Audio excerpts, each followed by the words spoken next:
Bismillahirrahmanirrahim. Assalamualaikum warahmatullahi wabarakatuh.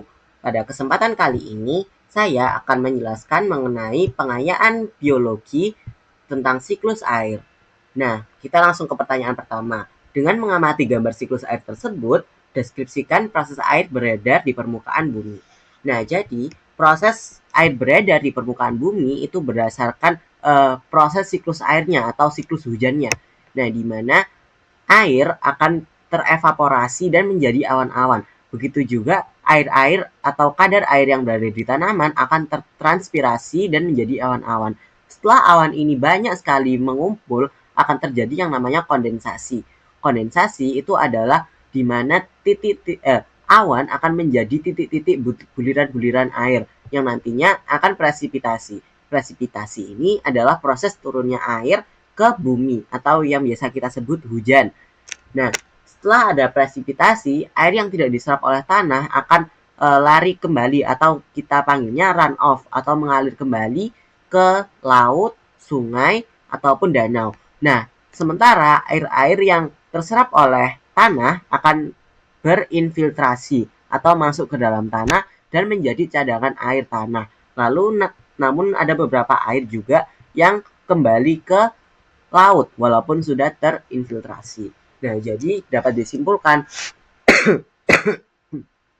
proses peredaran air di muka bumi itu berdasarkan proses persebaran awan. Jadinya awan ini terkadang akan tertiup angin dan akan beredar kemanapun ia tertuju. Nah, baik itu pun jauh ataupun dekat dari sumber air evaporasinya. Nah, lalu di pertanyaan kedua, analisis menggunakan siklus air untuk menjelaskan mengapa banjir dan kekeringan dapat terjadi dan bagaimana solusinya. Nah, kekeringan dan banjir itu terbagi atas dua faktor, yakni faktor manusia dan faktor alam. Faktor manusia adalah mungkin karena terlalu seringnya manusia itu lupa menjaga alam, sehingga kalau kekeringan itu tuh biasanya disebabkan oleh penebangan pohon dan penggunaan air tanah atau cadangan air itu secara berlebihan, sehingga air-air tersebut digunakan secara terus-menerus dan akhirnya habis. Nah, sementara yang penebangan pohon-pohon itu kan fungsinya untuk menyerap air ke dalam tanah. Nah, justru karena ditebang, akhirnya akhirnya air tersebut akan mengalir kembali dan tidak akan terserap oleh tanah. Penyerapannya jadi kurang maksimal. Nah, oleh karena itu, selain pohon tersebut akhirnya mati atau tidak ada air di dalam tanah, nah tanah ini juga akan lama-lama ambles karena air itu adalah termasuk elemen penyokong tanah. Lalu kemudian banjir. Banjir juga bisa disebabkan oleh manusia, terutama ketika manusia itu tidak menjaga alam dengan baik tentunya. Lagi-lagi tidak menjaga alam dengan baik. Seperti yang pertama, menebang pohon lagi. Karena pohon itu adalah juga penahan tanah agar tidak terjadi ambles atau longsor. Nah, ketika pohon ini ditebang dan akarnya mati, maka tanah-tanah itu akan gampang sekali ambles dan akhirnya menyebabkan longsor. Begitu. Nah, sementara ada juga faktor alam. Nah, faktor alam mengapa terjadi banjir? Mungkin karena curah hujannya yang terlalu tinggi di suatu daerah. Namun, daerah resapan airnya itu kurang. Akhirnya air-air tersebut terlalu banyak dan akhirnya meluber ke daerah warga, ke daerah perkotaan, dan lain sebagainya. Nah, sementara kekeringan yang disebabkan oleh manusia mungkin karena terlalu banyaknya manusia yang menggunakan air tanah, sehingga air tanah tersebut menipis jumlahnya dan akhirnya habis. Nah, selain air tanah itu siklus alam ya, berarti berdasarkan siklus alamnya. Nah, selain yang saya sebutkan tadi faktor manusia, nah siklus alam juga terkadang itu mendukung seperti global warming, itu juga menyebabkan banyak sekali kekeringan. Seperti contohnya fenomena La Nina dan El Nino yang kita hadapi sekarang. Nah, terkadang kita itu juga mengalami yang namanya tuh hujan terus dan kering-kering terus atau hawanya itu panas.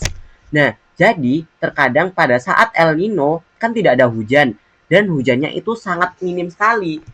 Jadinya sehingga curah hujan itu lama-lama itu menurun dan sangat tipis sekali atau sangat kurang begitu bagi manusia sehingga menyebabkan banyak sekali kekeringan dan hujannya pun sangat jarang sekali begitu. Nah, lalu solusinya bagaimana? Solusinya adalah yang pertama, menjaga alam. Alam itu perlu dijaga karena kita sebagai khalifah di muka bumi ini sesuai yang disebutkan dalam Al-Qur'an, maka kita harus menjaga alam. Jika kita menjaga alam, maka alam juga akan menjaga kita, begitu. Seperti tidak menebang pohon yang kayak tadi. Pohon itu kan sebagai penyokong tanah, sebagai penyerap air, begitu. Nah, lalu solusi yang kedua nih, ada juga kita itu wajib menjaga suhu stabilitas bumi dengan cara mengurangi konsumsi karbon kita atau jejak karbon kita begitu. Jika semakin kita menyumbang jejak karbon, maka kita juga akan menyumbang global warming ini dan menyebabkan La Nina dan El Nino semakin sering terjadi dan semakin tidak terkontrol atau cuacanya itu semakin tidak terkontrol begitu. Setelah itu selain siklus karbon, kita juga harus menjaga efek rumah kaca. Nah, ini juga berkaitan ya dengan siklus karbon. Semakin kecil zat rumah kaca yang ada pada udara, maka akan semakin dingin pula nih bumi kita. Karena fungsinya zat rumah kaca itu adalah untuk menghangatkan bumi. Memang sih tujuan awalnya itu menghangatkan bumi. Namun, jika terjadi secara terus-menerus, maka akan menyebabkan bumi ini tuh terperangkap oleh panas dan akhirnya bumi ini tuh suhunya naik dan menyebabkan air sangat mudah menguap. Nah, air yang menguap ini akan menyebabkan yang namanya kekeringan. Lalu jika suatu saat ini tuh airnya itu lari ke daerah lain atau awannya itu lari ke daerah lain, maka akan menyebabkan hujan yang sangat berkepanjangan yang akan menyebabkan La Nina begitu. Lalu yang soal nomor 3, jelaskan dampak yang terjadi jika siklus air mengalami gangguan. Nah, siklus air yang jika mengalami gangguan, maka itu akan banyak sekali efeknya. Seperti yang pertama, ya ini tadi, banjir, kekeringan, pemanasan global, begitu. Dan efek La Nina dan El Nino. La Nina itu ketika hujan secara berkepanjangan atau terus-menerus efek hujannya seperti hujan itu hujan terus, seolah-olah itu tidak berhenti-berhentinya. Padahal pada kalender itu tuh masuk bulan musim panas. Nah, sementara El Nino adalah ketika suhu bumi meningkat karena kurangnya curah hujan pada suatu daerah. Sehingga harusnya ini tuh pada bulan ini tuh udah hujan, tapi ini tuh nggak hujan dan suhunya itu memanas. Nah, itu namanya El Nino.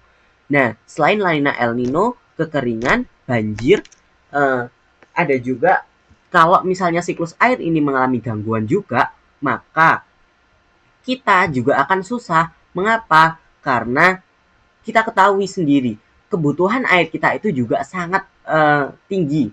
Oleh karena itu, jika sekali ini terganggu, kita akan juga kehidupan kita itu juga akan terganggu. Misalnya, kita mau minum aja nih susah begitu. Terus mau mandi juga susah begitu. Nah, pada nomor 4, mungkinkah kita dapat memodifikasi atau mengubah peredaran siklus air untuk mensejahterakan kehidupan manusia? Tolong dijelaskan. Nah, jawabannya adalah bisa. Namun, ada beberapa syarat yang cukup ribet. Secara yang normalnya, kita itu cukup menanam pohon. Baik itu manusia, itu satu manusia, itu satu pohon. Nah, namun secara kalau yang mau lebih cepatnya atau cara yang mungkin agak sedikit ribet adalah dengan cara yang pertama, membuat bendungan besar. Mengapa membuat bendungan besar? Karena dengan kita membuat bendungan, maka evaporasi juga akan semakin sering terjadi. Ketika evaporasi semakin sering terjadi, maka proses siklus hujan, maka akan semakin sering terjadi jika dalam tanda kutip daerah tersebut tidak adanya angin yang menyebabkan awan tersebut malah pindah ke daerah lain. Lalu yang kedua adanya hujan buatan. Nah, hujan buatan ini tuh cukup ribet ya. Hujan buatan itu perlu yang namanya rekayasa presipisitasi hujan dengan menyebarkan bahan kimia seperti iodida ke awan untuk merangsang kondensasi dan mempercepat turunnya hujan di daerah tersebut. Nah, jadinya tuh kita itu cukup ribet dan ini tuh merupakan solusi jangka pendek.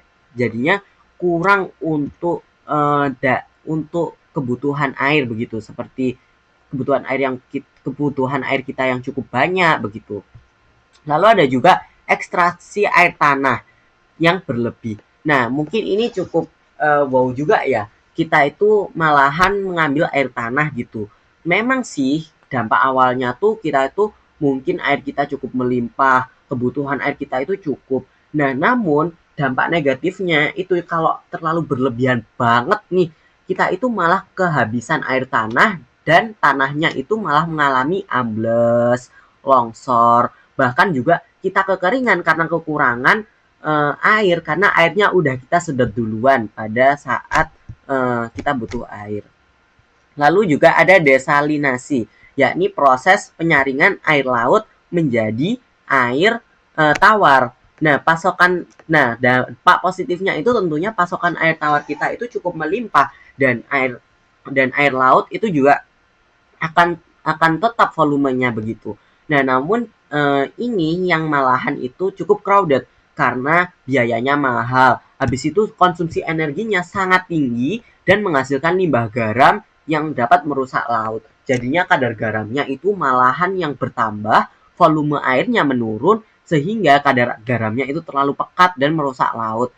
Dan energi yang digunakan pun sangat tinggi. Nah, kita tahu sendiri kan energi kita itu masih banyak sekali dengan energi fosil. Nah, ini akan menyebabkan efek domino seperti efek rumah kaca yang akan menyumbang karbon pada udara begitu. Nah, kita lanjut ke pertanyaan nomor berapa? Nomor 5. Apakah permasalahan keterbatasan air dapat dipecahkan secara lokal? Berikan alasan dari jawaban Anda. Jawabannya adalah ya, sangat bisa. Mengapa? Karena alasannya adalah cukup dengan merawat alam. Nah, maka keterbatasan air itu akan eh, ter, ter apa ya? Tersolusikan begitu. Seperti kita cukup menanam pohon. Nah, maka air nih yang awalnya run off, maka airnya itu akan tersimpan di dalam tanah atau terinfiltrasi sehingga kita itu tidak perlu nih cari-cari air, tidak perlu kekurangan air. Pun juga di dalam tanah ini jika airnya itu semakin banyak, maka penyokong tanah ini tuh akan semakin tinggi atau semakin padat tanahnya begitu sehingga tanahnya itu menjadi kokoh dan tanahnya pun juga subur dan akhirnya kita akan mendapatkan air yang cukup melimpah. Nah, habis itu keterbatasan air dipecahkan secara lokal. Alasan lainnya adalah kita juga bisa nih membuat sungai-sungai sederhana yang awalnya itu hanya seperti tidak ada daerah resapan air, kurangnya sungai, itu kita tambahkan seperti daerah resapan airnya itu kita banyakin agar air masuk ke tanah dan sungainya ini tuh agar airnya mengalir dan tidak menyebabkan banjir. Lalu air tersebut akan dapat didistribusikan secara merata ke masyarakat ke daerah-daerah lain begitu. Nah, mungkin ada juga ya solusi-solusi lain seperti membuat bendungan jika solusinya ingin yang cukup ribet atau cukup mahal dan ingin mungkin agak jangka panjang dan berkepanjangan begitu tanpa tergantung faktor alam, mungkin ada bendungan dan membuat danau. Namun terkadang membuat bendungan dan danau itu sedikit mahal atau sangat mahal dan menyebabkan ada beberapa faktor harus menebang pohon, harus membutuhkan lahan yang luas dan itu masalah yang cukup ribet. Nah, oleh karena itu kita dapat mulai nih menjaga permasalahan air, memecahkan masalah air ini dengan cara cukup menanam pohon saja begitu. Dan pohon tersebut akan menjaga air-air ini terinfiltrasi dan kemudian akhirnya akan tersimpan di dalam tanah begitu. Oleh karena itu kita dapat mulai menjaga air melalui solusi yang sangat-sangat sederhana dengan menanam pohon begitu. Nah, mungkin cukup sekian sih video pada kali ini. Kurang lebihnya mohon maaf. Ihdinas siratal mustaqim. Wassalamualaikum warahmatullahi wabarakatuh.